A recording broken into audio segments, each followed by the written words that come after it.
주식에 관한 궁금증 대신 해결해 드립니다. 주PD 수첩. 클릭해주셔서 감사합니다. 오늘은 낮에는 주식을 하면서 저녁에는 투잡으로 배달일을 하면 얼마나 벌 수 있을지에 대해서 알려드리겠습니다. 주식 전업에 도전을 하면서 수익이 나지 않으면 저녁에 일을 병행할 수밖에 없는데요. 큰 돈을 들이지 않고 시간의 제약도 많이 없고 쉽게 바로 시작할 수 있는 일이 푸드퀵이라서 많은 분들께서 배달을 많이 알아보시더라고요. 저도 그랬었고요. 인터넷에서 배달기사 수입을 찾아보면 월 1000만 원을 벌 수 있다, 이런 자극적인 내용들만 많아서 실제로 현실 수입은 어떤지, 낮에 주식을 하면서 저녁에 배달 일을 하시는 분을 직접 찾아가 봤습니다. 간단하게 자기소개 좀 부탁드리겠습니다. 저는 공주에서 주식하면서 라이더 일을 하고 있는 50대 평범한 가장입니다. 배달하신 지는 얼마 정도 되세요? 한 4년 가까이 된 것 같아요. 오토바이로 배달을 하게 되면 기본적으로 필요한 몇 가지 물품들이 있습니다. 헬멧에 장착하는 블루투스 이어폰, 오토바이 뒤에 달고 다니는 배달통, 휴대폰 거치대, 이렇게 필요하고 배달기사용 보험이 또 따로 있습니다. 준비 비용이 총 얼마나 드는지 여쭤봤습니다. 저거는 총에서 한 160 정도. 헬멧이랑 거치대랑 다 합쳐서? 네, 다 중고로 샀습니다. 보험은 시간제 보험이라서 정확하게 따지지 못했지만은, 시간제 보험이란 거 제가 처음 들어보는. 배차를 받고 완료까지의 시간을 말하는 겁니다. 그때까지만 이제 옛날에는 유상보험이라서 한 200만 원 정도 했었는데, 맞죠. 네, 지금 시간제 보험이 잘 돼 있어가지고요. 연으로 따지면 200보단 좀 더 저렴한. 그렇죠. 유상보험 같은 경우는 한 1년에 뭐 200만 원이라면 비수기 때는 아무래도 손해를 보지 않습니까? 근데 시간제 보험에는 콜이 없으면은 적용이 안 되기 때문에 부담이 덜하죠. 한 개 배달을 하면 과연 얼마나 버는지, 몇 시간을 일하면 평균 얼마를 벌 수 있는지가 제일 궁금하실 텐데요. 바로 본론으로 들어가서 얼마를 버시는지 여쭤봤습니다. 그 한 개 배달하면 얼마 정도 남나요? 지금 배달 대행 업체에서 하나 하는데 기본이 2,900원 나왔습니다. 3,300원에서 이제 400원 수수료 빼면은 2,900원 남는 거죠. 하루에 보통 몇 콜 정도 타시나요? 배달 대행 콜 탈 때는 하루에 한 50콜, 60콜? 콜이 받쳐주면은 더 이상도 타겠는데 콜이 없어요. 아무래도 나이가 있다 보니까 젊은 사람들 쫓아오기 힘들죠. 몇 시부터 몇 시까지 타시는 거죠? 거의 평일에는 한 2시나 4시부터 퇴근하시는 시간은요? 빠름이 10시고요. 주말에는 뭐 11시, 12시까지 타고 있습니다. 평균적으로 8시간에서 한 10시간 정도 타고 50콜 정도 탄다고 하시면 1시간 평균 한 5콜, 6콜 정도 타시는 거겠네요? 네, 맞습니다. 금액으로 따지면 거의 한 15만 원 정도. 네네. 50대 라이더분께서 1시간 평균 5개에서 6개 정도를 배달했다고 하셨는데요. 저도 예전의 기억을 떠올려보면 1시간에 5개에서 6개 정도 배달했었던 기억이 있습니다. 물론 많이 탈 때는 5개, 6개보다 더 탈 때도 있고, 주문이 적은 시간대에는 2개, 3개 배달할 때도 있습니다. 그렇게 해서 하루 평균을 잡아보면 1시간에 5개, 6개 정도, 다른 분께도 보험료와 하루에 얼마 정도를 버시는지 여쭤봤습니다. 나주다 닉네임 럭키 양자입니다. 나이는 34살입니다. 사람들마다 다르겠는데 저 같은 경우에는 194만 원 정도 나왔습니다. 1년이요? 네, 1년에. 배달을 하기 위해서 이제 정식 보험을 드신 거죠? 네, 그렇죠. 콜 단가가 3,500원인데 사무실에 수수료로 500원 주고, 그 다음에 원천세 100원 떼고, 그다음 고용보험, 산재보험 떼가지고, 저는 계산하기 쉽게 한 건당 2,800원 들어온다 생각하고 일을 하고 있습니다. 기본적으로 매일매일 25콜 이상은 꼭 타고 들어오려고 하고 있습니다. 콜이 좀 많은 날에는 40콜, 50콜까지도 타는데. 그럼 5시에 출근하셔서 퇴근은 몇 시쯤 하시는 거죠? 일단 기본적으로 5시간, 6시간씩은 타고 있는데 10시 아니면 11시, 만약에 콜이 좀 더 많다 그러면은 뭐 12시, 야간 새벽 1시까지 타는 경우도 있고요. 그러면 한 5, 6시간 동안 25콜에서 30콜 정도 탄다고 이제 계산해보면 1시간에 5콜 정도 탄다고 계산해도 될까요? 네, 평균적으로 1시간에 무조건 5콜에서 6콜 정도 빼려고 노력하고 있습니다. 와. 6월 1일, 2일, 3, 4, 5, 6, 7, 8.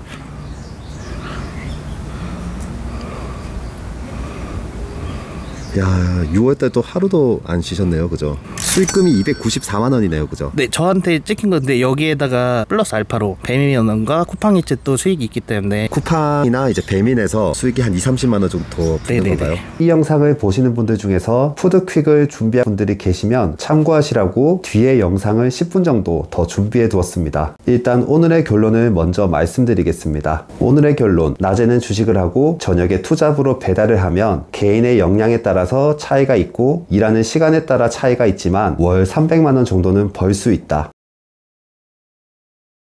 푸드퀵 플랫폼은 크게 세 가지로 나뉩니다. 첫 번째는 일반적인 배달 대행 업체, 두 번째는 쿠팡, 세 번째는 배밀라이더스입니다. 어떤 플랫폼으로 배달을 하시는지 여쭤봤습니다. 네, 일반 킥은 요즘에 안 하고 있어요. 왜냐면은 너무 콜 잡기가 힘들어가지고. 일반 콜은 이제 아무래도 묶어서 잡아야지 네. 이제 돈이 되는데, 근데 이 쿠팡하고 배미는 이제 저한테는 좋은 게 뭐냐면은 자동으로 배차를 자동 배차가 돼요? 네, 자동 배차를 주니까 그거 받으면은 그것만 수행하면 되지 않습니까? 근데 일반 대행은 제가 잡아야 되니까 잡아야 수익이 되는데, 우선 나이가 때문에 또 시력이 좀 안 좋고 오배차 잡는 경우가 많거든요. 조금 전 영상에서 제가 엄지손가락을 계속 이렇게 움직이는 걸 보셨을 텐데요. 코를 잡는 것을 의미하는 것입니다. 방금 출연자분께서 말씀하신 배민라이더스처럼 자동 배차를 해준다 함은 배민에서 기사님에게 당신은 여기서 음식을 픽업해서 이 고객님한테 배달을 해라 라고 지정을 해주는 거고요. 일반적인 우리 배달 대행 업체에서는 기사들 간에 누가 빨리 코를 잡아야 되는지 경쟁을 해야 됩니다. 배달 앱을 보면 이렇게 배달 목록이 뜹니다.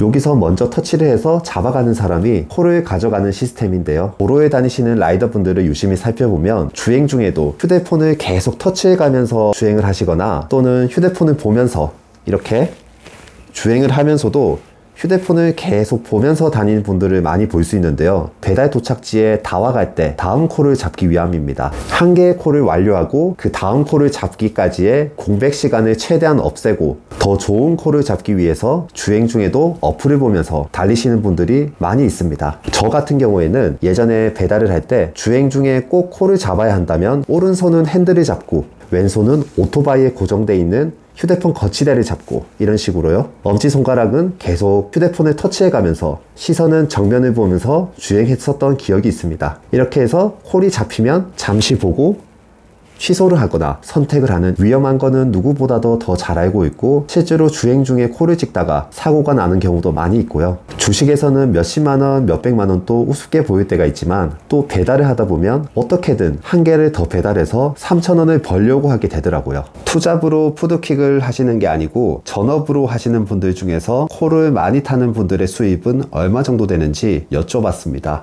하루에 80콜, 100콜 타시는 분도 80콜, 100콜 만나본 적 있어요. 금액으로 따지면 한 25만원에서 30만원 정도. 그렇죠. 그런 분들이 많이 계셨나요? 옛날에 코로나 때는 흔했었습니다. 저도 한 80콜, 100콜 탔으니까요. 이제 그 주문이 쌓여있으니까. 그렇죠. 예. 이 방향으로 가면 이제 그렇죠. 거기만 나 집어서 가니까. 그때는 한 100개 가까이 막 이렇게 쌓이고 막 그랬으니까요. 지금은 뭐 30개 쌓이기도 힘드니까 그게 엮어서 가기 힘든 거죠. 평일에는 60에서 80콜 정도 기본적으로 타시는 것 같고, 약간 주말 같은 경우에는 80콜에서 100콜 이상 에이스라고 불리시는 그런. 이 일을 하면서 뭐 고충 같은 게 있으세요? 아무래도 진상 고객 만났을 때하고 진상 가맹점이 있어요. 그런 데는 조금 꺼려하거나 힘들죠. 예를 들면 어떤 일이 있으셨는지. 우선 진상 고객 같은 경우는 현금을 받아야 돼. 현금이 없다고 네. 이제 입금을 해준다고 했어요. 그래서 입금 안 해주는 거. 입금만 해주는 거. 네. 그래서 1시간 안에 입금해주겠다. 네. 그래서 기다렸어요. 사실 금액은 18,000원밖에 안 되거든요. 근데 입금이 안 되는 거예요. 네. 뭐 입금해주겠지. 밤에 이제 배달하고 그 다음날 가도 입금이 안 된 거예요. 네. 그래서 고객한테 전화했죠. 그냥 전화 안 받아요. 그래서 그 다음날 그 집으로 쫓아가서 노크를 했죠. 네. 근데 거기서 이제 큰 소리가 나는 거죠. 그거 얼마나 된다고 여기까지 쫓아와서 스토커냐고 막 이렇게 그렇게 진상 부리는 분이 계셨어요. 저도 예전에 한번 그런 적 있거든요. 네. 진짜 금액은 얼마 안 되는데 저희한테는 18,000원 벌려면 엄청 큰. 그쵸. 그 7콜 타야 되는데. 그렇죠. 그런 진상 고객은 진짜 지금도 생각나고요. 가맹점 진상은 어떤 게 있었죠? 좀 배달 기사를 하대하는 데가 있어요. 장사 잘 맞죠. 되는데. 네. 장사가 안 돼도 인사해도 인사 안 받아주고 네, 그런 데도 있지만은 네. 특히 장사 너무 잘 되는데 인사도 안 받고 네. 이렇게 막 승질 내시는 분이 가맹점이 있어요. 네, 갑질인 거죠? 그렇죠. 저는 갑질이라고 생각합니다. 솔직히. 저도 어떤 건지 잘 알고 있습니다. 갈 때마다 그런 거 보면은 그쵸. 갑질입니다. 한두 번 바쁠 때 그럴 수 있지만 매번 그러면 네. 막 갑질인 거죠, 그게. 네네. 갑자기 막 생각하려고 하니까 없는 것 같은데, 가장 그냥 반말하시는? 약간 하대하는 그런 느낌. 네네네. 그게 가장 조금 가슴에 스크래치가 제일 심한 것 같습니다. 배달일이 사실 엄청 더운 날이랑 네. 뭐 비가 많이 오거나 엄청 추운 날에 일이 많단 말이에요. 네네. 그리고 상대적으로 가을이나 이제 날씨 좋을 때 사람들이 이제 밖에 나가서 놀기 좋은 날에는 그렇죠. 배달 개수가 확연하게 진짜 적잖아요. 예. 그래서 비수기라고 우리가 표현을 하는데 최대한 개수를 맞추려고 하루에 30개는 그러니까 금액으로 따지면 한 10만 원 벌으려고 노력을 하고 있습니다. 비수기 때 그럼 뭐 멘탈 관리는 따로 하는 건 없고요. 힘들 때마다 가족 생각만 하면 가족 생각. 네, 가족밖에 없더라고요. 계속 홀이 뜨지 않다 보면 오늘 이러다가 계속 뜨지 않는 게 아닌가 10분 20분 기다리신 적도 있으신 거예요? 1시간도 기다린 적 그죠. 있죠. 네. 이러다가 오늘 내 목표 개수 못 채워서 이제 할당 금액을 다 못 채우면 어떡하나. 저는 예전에 타보니까 계속 그런 걱정이 들더라고요. 그게 제일 두렵죠. 특히나 이제 손절 많이 쳤는 날, 손절 많이 쳤는데 겨울에 막 콜 안 잡힐 때 예. 엄청 초조했던 기억이 있었고. 콜사라고 해서 콜 사망이라고 하는 그 시간대가 있거든요. 네. 근데 그 시간대에 못 버티시고 들어가시는 라이더님들도 꽤 계세요. 어찌 됐던 간에 그냥 시간으로 버티면은 한 개 한 개씩 빼다 보면은 내가 원하는 개수까지는 채우고 들어가거든요. 그럼 예를 들어서 평소에는 한 5시간 정도 타면 탈 수 있는 그 개수를 뭐 6시간, 7시간, 8시간 동안 해서 어떻게든 그 개수를 채우고 목표치를 달성하고 들어가신 거네요? 네네, 그렇습니다. 혹시 일하시다가 좀 아찔했던 순간 있으세요?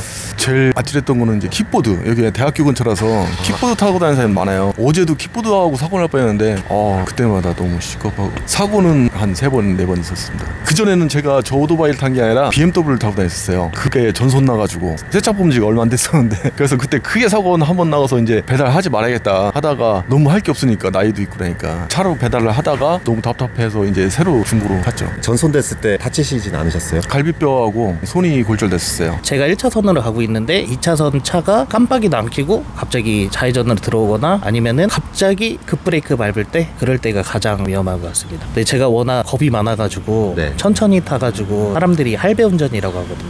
네. 그런데 아무튼 비 오는 날, 눈 오는 날 다 위험한데 아무튼 최대한 천천히 안전하게 타려고 노력하고 있습니다. 왜냐면 사고 나면은 다음날 주식을 못 하거든요. 일을 시작하고 처음으로 비 오는 날을 맞이하면 오토바이를 처음 타시는 분들은 아파트 주차장이나 주유소, 모텔 주차장처럼 에폭시 바닥이 깔려있는 곳에서 많이 미끄러진다고 합니다. 저도 큰 사고의 위험이 몇 번 있었지만 기억에 남는 아찔했던 순간은 저 역시나 비가 오는 날 모텔 주차장에서 나오다가 미끄러졌는 적이 있는데요. 그때 상황을 좀 떠올려 보면 한쪽 다리는 오토바이에 깔려 있고 오토바이에서는 기름이 새는 냄새가 나고 있고 저는 바닥에 앉아서 비를 맞으면서 1분 정도 그냥 멍하게 앉아 있었습니다. 그때 기억하면 기분이 참 묘하더라고요. 와, 내가 3,000원 벌려고 이렇게까지 해야 되나? 뭐 이런 생각도 들었었고, 그때 뇌동매매 안 할 걸, 그때 원칙 잘 지킬 걸, 그때 손절을 잘 했었으면, 비중 잘 지켰으면, 미수 풀베팅 안 했었으면, 순간적으로 머릿속에 진짜 필름처럼 손절했던 기억들, 수익 났었는데 수익 실현 못하고 본전에 팔았던, 손절했던 그런 아주 여러 가지 상황들이 휘리리릭 지나가더라고요. 진짜 뭐 별의별 생각이 다 들었었습니다. 이제 손실이 났는 날에도 일을 하셔야 되잖아요. 네. 주식에서 손실을 보고 배달을 하실 때 그때 기분은 좀 어떠세요? 제가 경험했을 때 한 50만 원, 100만 원 손절 쳤는데 겨울에 계속 콜은 안 잡히고 이런 날 저는 뭐 미치겠더라고요, 진짜. 네, 멘탈 관리가 안 되죠. 그런 거 어떻게 극복하셨나요? 그거는 지금은 많이 컨트롤 하고 있는데 옛날에는 힘들어가지고 거의 술로 살았죠. 네, 술로 그냥 먹고 잊어버리고 이제 손절 치고 배달 끝내시고 술을 드시고 이제 기절하시고. 네.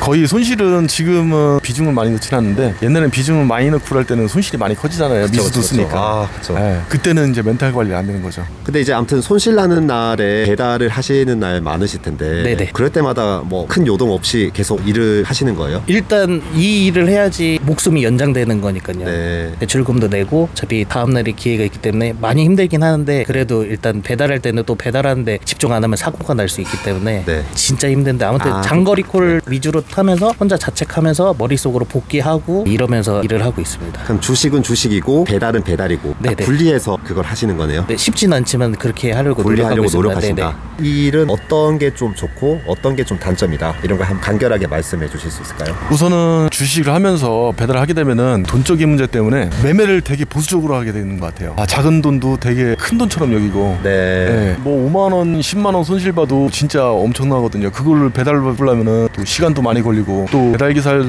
이제 돈 몇천 원 벌려고 목숨 걸고 다니는 사람들이 많아요. 수입하고 연관되고 배달이 늦어지면 가맹점에 전화 오고 손님한테 전화 오면은 그것도 상당한 스트레스거든요. 그런 일을 만들지 않기 위해서는 빨리 달릴 수밖에 없고 어쩔 수 없이 좀 빨리 달려야 돼서 위험할 수 있다. 그렇죠. 이게 단점이면 단점인 거고 장점이라면 아무래도 좀 시간적인 여유가 출퇴근이 좀 자유롭다는 게 예. 저 같은 경우는 나이는 50대지만은 애들이 어려요. 그러다 보니까 배달 하다가 이제 애들이 방학 때나 그때는 후출하면 가서 밥도 챙겨주고 그 다음에 챙겨주고 집에 또 이제 배달 나와서 탈 수 네. 있고 그런 시간적인 여유는 많죠. 진짜 사실 그냥 배달만 하신 분도 계시고 주식만 하신 분도 계신데 배달하면서 주식을 하신 분들은 그만큼 수익이 안 나기 때문에 배달을 하는 거거든요. 근데 배달을 하면서 주식을 하시는 분들은 진짜 멘탈이 강하신 분 같아요. 멘탈 관리가 안 되거든요. 경기도 안 좋고 그렇지만은 힘내셨으면 좋겠습니다. 언젠간 버티면 이겨내겠죠. 파이팅! 파이팅!